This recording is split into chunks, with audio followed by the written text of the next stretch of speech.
since we always go to retreats, and always the first poem on a retreat is the arrival poem, I would like to share with you the arrival poem I wrote 6/2/2012, just what, last week? Arrival. It's here, June. Whoa, June. That's not right. That's not right. That's not right. Editor. Oh. Yeah. I was having trouble with that one. This is the one. Okay.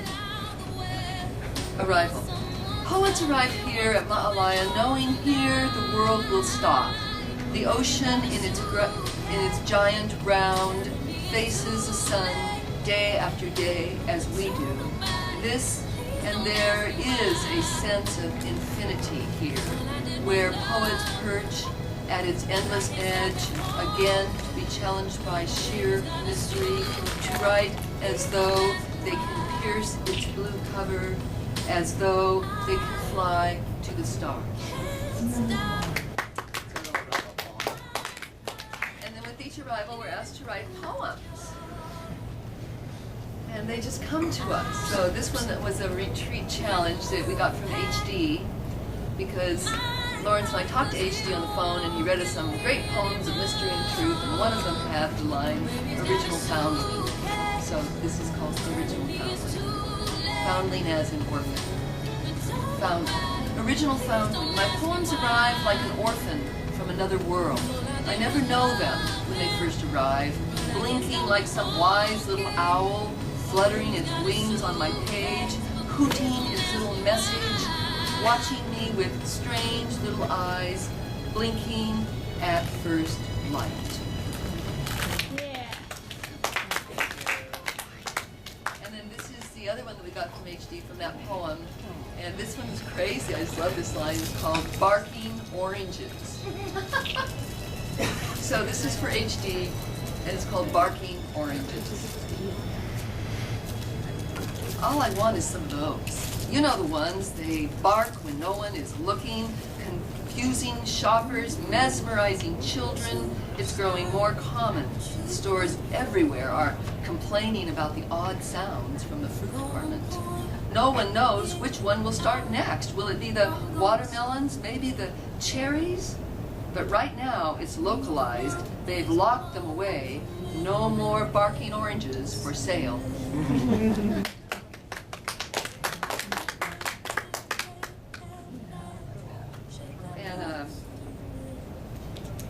When we went on retreat earlier this year, we went because of the Southern Cross, which was visible at our southern edge of Maui. And it's the only place in the United States where you can see the Southern Cross at the right time of year and at the right time of night. You must see it just above the horizon for about an hour, and then it's got to be there. So we went on retreat and we saw the Southern Cross.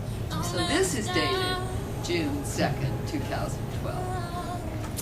And for those of you numerology little people, you may remember that 11 is a magic number, the number of infinity. So 6 plus 2 plus 1 plus 2 equals 11. Southern Cross. Tonight, 6/2/12 is the number of infinity. The magic 11, a straight tracing to the skies. And tonight, looking to the south, the Southern Cross adorns the heavens. She is misty due to the Naulu cloud stretching from Haleakala to Ko'olave, but she shines through, a sentinel, climbing the night sky. Just to her left, Alpha and Beta Centauri reflecting brightly like two shining boulders that have rolled down the hill of the sky, wait breathlessly to see if the Southern Crossbar above will continue to hold its celestial burden, to see if the infinite power of star will stay and steady our sliver of heaven.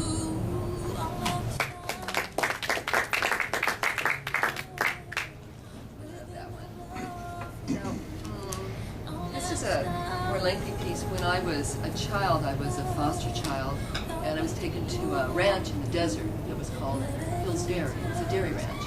And I thought I'd gone to heaven. The whole thing just seemed too good to be true. And it was.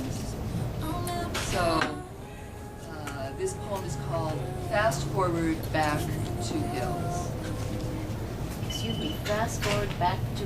Fast Forward Back to Hills. I'm sorry, the name of the place was Hills Dairy. Okay. So I call it Hills. Fast forward back to Hills. I'm supposed to be creative and nonchalant this year, said Kenny. I had walked down the banks of the reservoir, now a sandbar, to right under the willow shading the bank, and watched Kenny, now 50, tall and shiny in the sun, cleaning the sandy reservoir bottom. He moves the old chicken coop, and we talk of its remaining strength. Now he works. I sit in the sand and shake a fly off my right arm. The air soft, bird calls and distant train sounds become a river of sound, punctuated by Kenny's shovel and industrious movement. My memory stretches back to my 10-year-old girl self swimming right here in blistering desert afternoons, or running heedlessly, my feet sure on the narrow banks edging our small ocean. Now this is our personal dry lake. Early this morning with my daughter, we watched cottontail and lizard scurry across the sandy bottom, and I posed next to the old diving platform, aged now, crowned with a birdhouse, filled, like me, with feather-like memories from the past, the dry surface image just a cover for the deep waters that once flowed here, and flow here still, for some of us who remember that world, that child wonder who climbed breathlessly way up the wooden steps and teetered cautiously out to the end of the wooden diving plank to look fearfully down so far to the water and to jump, trusting the water would hold, the dream would not break. Thank you. And since I was reading about hills, I wanted to share with you my foster father's one of his favorite poems from a cowboy poet named Badger Clark, who wrote in the turn of the century just after, and this is called Ridin'. There is some that like the city, grass that's curried smooth and green, theaters and strangling collars, wagons run by gasoline. But for me it's horse and saddle, every day without a change, and a desert sun ablazing on 100 miles of range. Just a riding, desert rippling in the sun, mountains blue along the skyline. I don't envy anyone when I'm riding. When my feet is in the stirrups and my horse is on the bust, with his hoofs a flashing lightning from a cloud of golden dust, and the bawling of the cattle is a-comin' down the wind, then a finer life than riding would be mighty hard to find. Just a riding, splitting long cracks through the air, stirring up a baby cyclone, ripping up the prickly pear as I'm riding. I don't need no art exhibits when the sunset does her best, painting everlasting glory on the mountains to the west. And your opry looks foolish when the nightbird starts his tune, and the desert's silver mounted by the touches of the moon. Just a riding, who can envy kings and czars when the coyotes down the valley are a-singing to the stars if he's riding? When my earthly trail is ended and my final bacon curled, and the last great roundup's finished at the home ranch of the world, I don't want no harps nor halos, robes nor other dressed up things. Let me ride the starry ranges on a pinto hoss with wings. Just a riding, nothing I'd like half so well as a rounding up the sinners that have wandered out of hell. And a riding. And that's from my mom.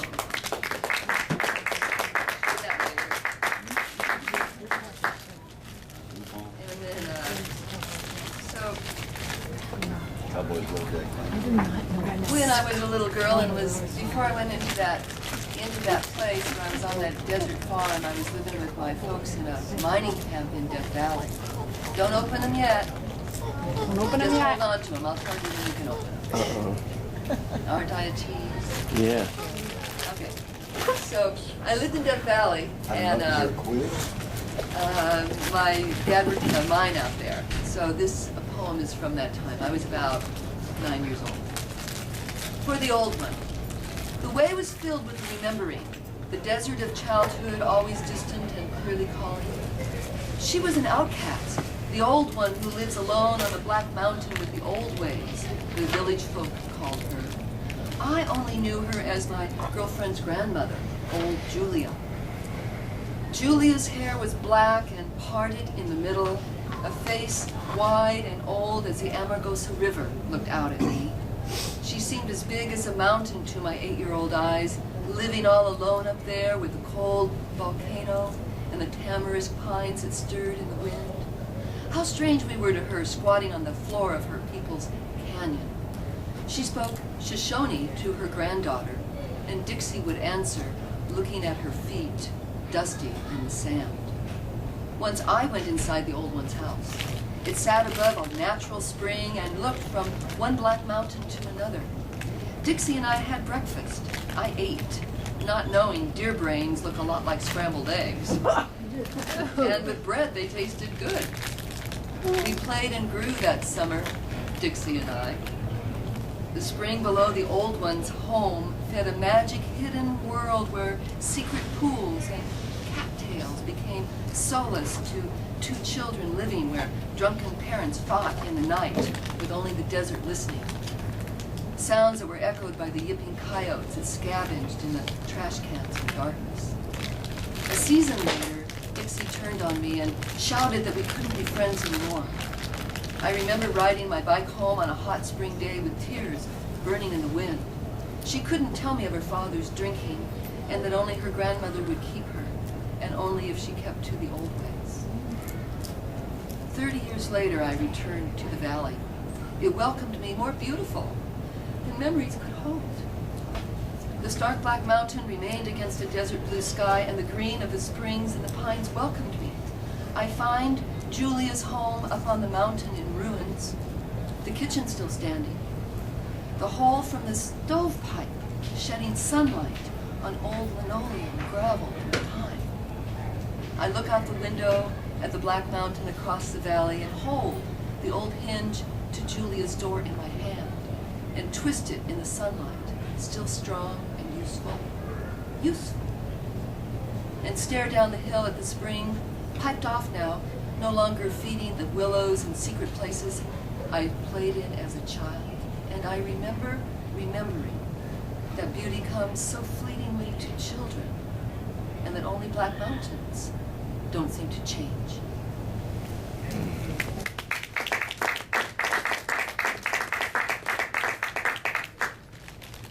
Okay, so let's see. Saving this one for later. Right? How's my time, Cindy? You've got like 6 minutes, 7 Good. minutes.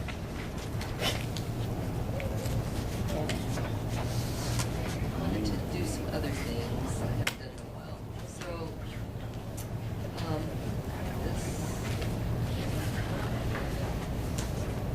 I wrote this in Kaupo. Kaupo, an ancient land. Volcanic rocks rumble in the sand. This is Kaupo. Land of rock and desert shrub, nothing man-made is seen, except our green van huddled in Kiawe shade, and the VW van with the blonde sun worshiper down the rocky slope. Tall green grass springs free between the black rock and sand. This is Kaupo, an ancient land. Here we are free to play oud and guitar and sing as loud as we please. The wind, indifferent to our tune, blows its own melody. The sun polishes us as carelessly as a rock. We are burnished in its butterscotch rays, comforted in its warmth on this February day. This is Kaupo, Aina of the ancients. One can still picture them voyaging by in their huge double-hulled canoes, decks teeming with immigrants, holds crammed with coconut yam and taro seedlings, sailing to a new future on Maui.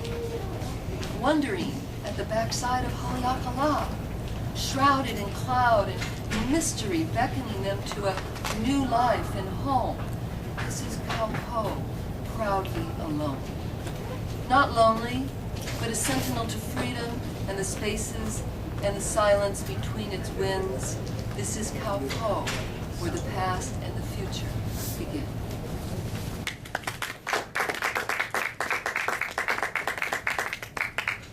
This one, I don't know. This one. Lilacs. You probably haven't heard this one. I think I might have read it once. Lilacs. It was summertime, I remember. Maybe 4-year-old summertime. The day was warm and my sister wouldn't play with me, and I felt as though the sky could reach down and touch my loneliness. The house was new, my stepdad a stranger, my mother dear but distant with a new sister I couldn't remember, and the rules. Don't touch this, don't spill that, don't walk there, don't talk so loud. Children should be seen and not heard. The echoes filled my aching ears as though my dreams ran away and came back, though I was filled with the magic of fairies and the beauty of green leaves. No one knew my mind or the thoughts that keened through me in those hours of solitude. That huge lilac bush that lived next door and filled the neighborhood with lilac perfume called me through the afternoon air. I crawled under the coolness of the branches and let the smell and greenness fill me. I learned to hide there that summer, softly smelling the blooms, marveling at the beauty of the purple-starred buds that filled my 4-year-old nose with such delight, and my heart with such comfort. Children came and went, and childhood came and went, and left me an adult in a lackluster and homogeneous world of preconceived notions and emotions. But sometimes I'll blunder onto a lilac sprig and be cast back into wonder, into comfort by lilac. Only a lilac, a small purple one.